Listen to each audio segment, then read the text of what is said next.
Financial freedom, kebebasan finansial. Kebebasan yang dikejar-kejar banyak orang.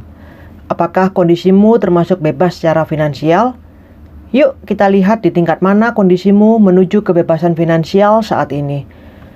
Ada 20 pertanyaan yang dapat menolongmu untuk melihat kamu berada di tingkat mana saat ini. 20 pertanyaan yang sebentar akan kamu lihat, hanya perlu dijawab ya atau tidak.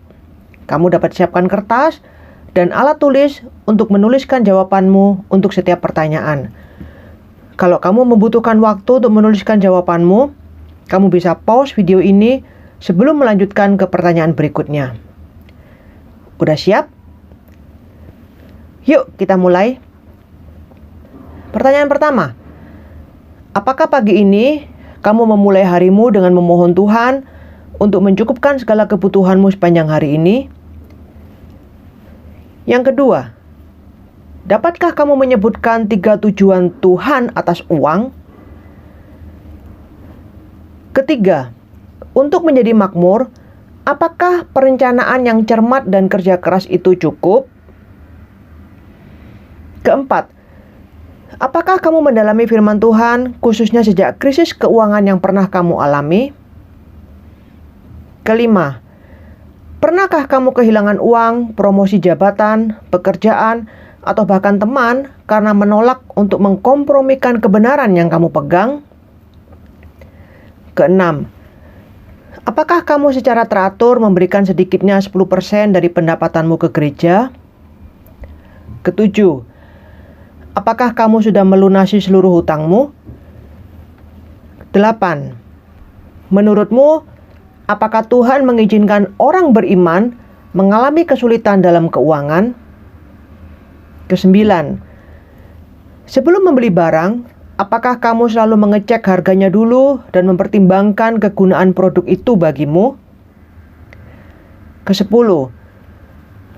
Jika ada orang yang menawari kamu cara cepat untuk mendapatkan banyak uang secara legal, apa kamu cenderung untuk menolak?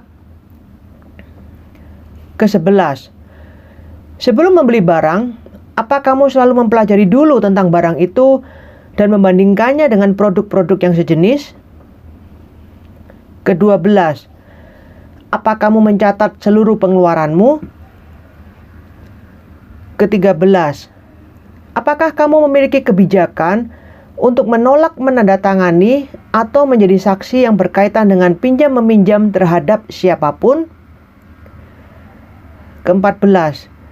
Apa kamu percaya bahwa ibu-ibu rumah tangga mampu mencukupi kebutuhan keluarganya dari dalam rumah dibandingkan dari luar rumah? 15. Apa kamu termasuk orang yang memegang janji meski kamu harus membayar harga yang mahal untuk itu? 16. Pernahkah kamu menerima barang atau pemberian sebagai hasil dari doamu? 17. Apakah kamu pernah menghindari kerjasama bisnis yang membuatmu melanggar ajaran firman Tuhan? 18. Apakah bijak bagi seseorang yang fisiknya masih kuat untuk tetap bekerja meski sudah memasuki usia pensiun? 19. Pernahkah kamu menghindari keputusan bisnis yang tidak bijak karena kamu mendengarkan nasihat dari istrimu? 20. Pernahkah kamu berkorban dengan mempersembahkan sejumlah besar uang untuk pelayanan Tuhan? Silakan lihat dan hitung ada berapa jawaban ya dan tidak yang kamu tulis. Kalau sudah, nah ini hasilnya. Jika jawaban ya ada di bawah 9, itu artinya kamu terbelenggu dalam finansial. Jika jawaban ya ada di antara 10 sampai 14, itu artinya kamu mengalami kebingungan finansial. Jika jawaban ya ada di antara 15 sampai 19, kamu ada dalam bahaya finansial. Jika 20 jawaban itu semuanya ya, selamat. Kamu saat ini ada dalam kondisi bebas secara finansial. Apa artinya bebas secara finansial? Yuk kita lihat artinya berdasarkan 20 pertanyaan di atas. Artinya yang pertama, kita menyadari bahwa segala kecukupan dari kebutuhan kita sesungguhnya hanya berasal dari Tuhan. Ketika kita berpikir bahwa usaha kita sendirilah yang membuat kita bisa memenuhi semua kebutuhan itu, kita sudah menggeser kedudukan Tuhan dalam hidup kita. Yeremia 17 ayat 7 mengatakan, "Diberkatilah orang yang mengandalkan Tuhan." Dan Tuhan Yesus dalam doa Bapa kami juga mengajarkan kita untuk meminta, "Berikanlah kami pada hari ini makanan kami yang secukupnya." Arti yang kedua, mengikatkan diri kita pada tujuan Tuhan atas uang. Keberadaan uang itu bukan bertujuan untuk membebaskan kita dari kebergantungan kita setiap hari terhadap Tuhan, tapi untuk menunjukkan kasih dan kuasa Tuhan dalam hidup kita. Seperti yang dikatakan Matius 6 ayat 30. Jadi jika demikian Allah mendandani rumput di ladang yang hari ini ada dan besok dibuang ke dalam api, tidakkah Ia akan terlebih lagi mendandani kamu, hai orang yang kurang percaya?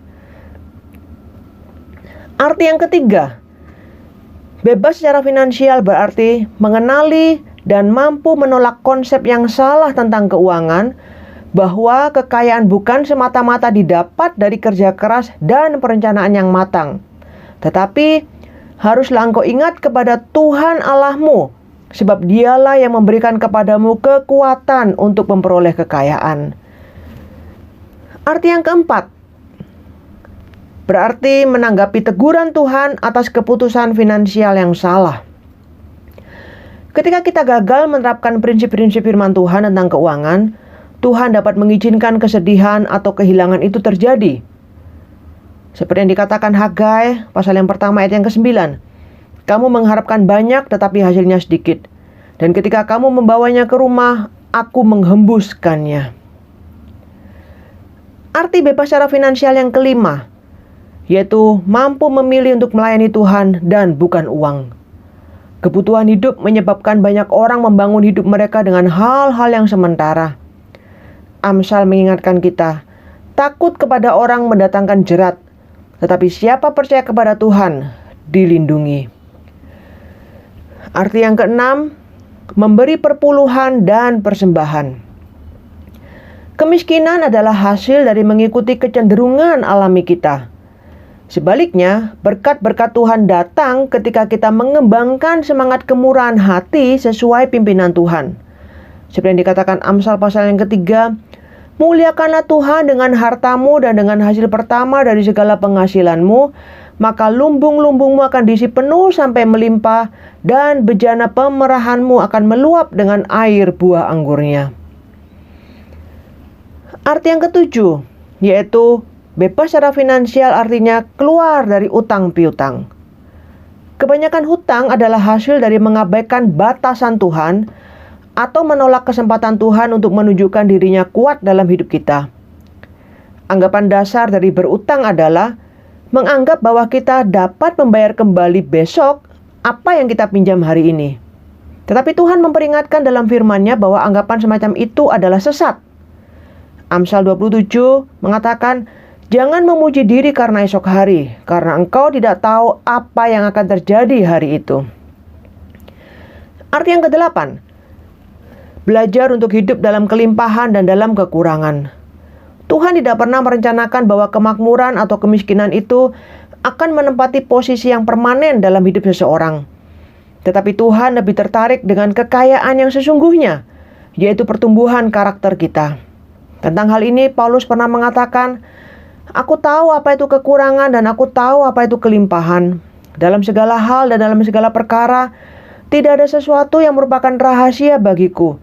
Baik dalam hal kenyang maupun dalam hal kelaparan, baik dalam hal kelimpahan maupun dalam hal kekurangan. Arti yang kesembilan, kemampuan untuk menolak diskon-diskon atau penjualan-penjualan yang begitu banyak ditawarkan di sekitar kita. Pembelian tanpa perencanaan dapat membuat kita terbelenggu secara finansial.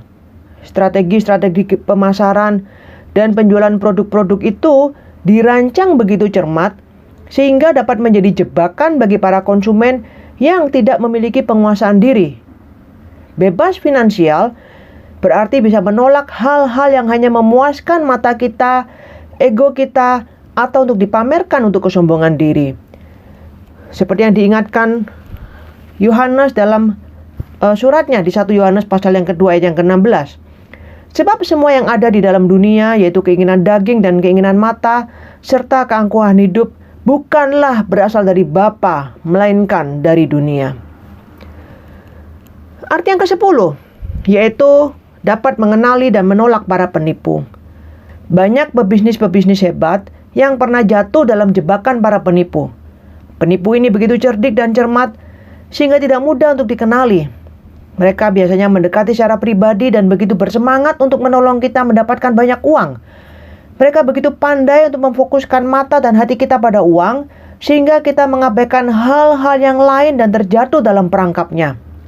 Makanya kita harus belajar dan memiliki kemampuan untuk melihat tanda-tanda bahaya yang banyak diajarkan dalam Alkitab, sehingga kita dapat terlepas dari jalan yang jahat, dari orang yang mengucapkan tipu muslihat. Yang ke-11, mendapatkan pembelian yang terbaik. Itu artinya membutuhkan waktu dan usaha untuk melakukan penelitian kecil sebelum membeli barang, dan itu berarti kita terhindar dari pembelian barang yang tidak sesuai standar, yang tidak berkualitas. Kita tidak memboroskan uang untuk membeli barang-barang yang tidak berguna dan tidak sesuai dengan yang kita butuhkan. Sikap seperti ini adalah hasil dari kehidupan yang disiplin dan kepuasan diri. Memang ibadah itu kalau disertai rasa cukup memberi keuntungan besar. Arti yang ke-12, kita mampu mempertahankan sistem pencatatan. Suatu usaha yang berhasil pasti memiliki perencanaan yang matang, kerja keras, dan pencatatan yang akurat. Pemasukan dan pengeluaran harus dicatat dengan jelas. Khususnya pemasukan serta pengeluaran itu harus diarahkan pada tujuan Tuhan atas uang. Yang akhirnya dituntut dari pelayan-pelayan yang demikian ialah bahwa mereka ternyata dapat dipercayai. Arti yang ke-13, menolak untuk meminjamkan atau menjadi saksi. Jika meminjam uang membuat kita menjadi budak dari orang yang meminjamkan uang itu, maka meminjamkan uang kepada teman memaksa orang itu menjadi budak kita. Jika orang tersebut benar-benar membutuhkan, Tuhan mengharapkan kita untuk menolong dan memberi. Sedangkan menjadi saksi berarti memberikan belenggu kepada orang yang kita jamin, tetapi bahkan bisa memberikan belenggu kepada diri kita sendiri ketika terjadi sesuatu yang tidak sesuai dengan rencana. Ingat peringatan yang diberikan oleh Amsal. Hai anakku, jikalau engkau menjadi penanggung sesamamu dan membuat persetujuan dengan orang lain, lepaskanlah dirimu, karena engkau telah jatuh ke dalam genggaman sesamamu. Arti yang ke-14, mengembangkan seluruh potensial yang ada di rumah dan dari rumah. Banyak usaha-usaha serta jasa-jasa yang bernilai yang telah dilakukan sebagian orang itu didesain Tuhan untuk dilakukan di rumah.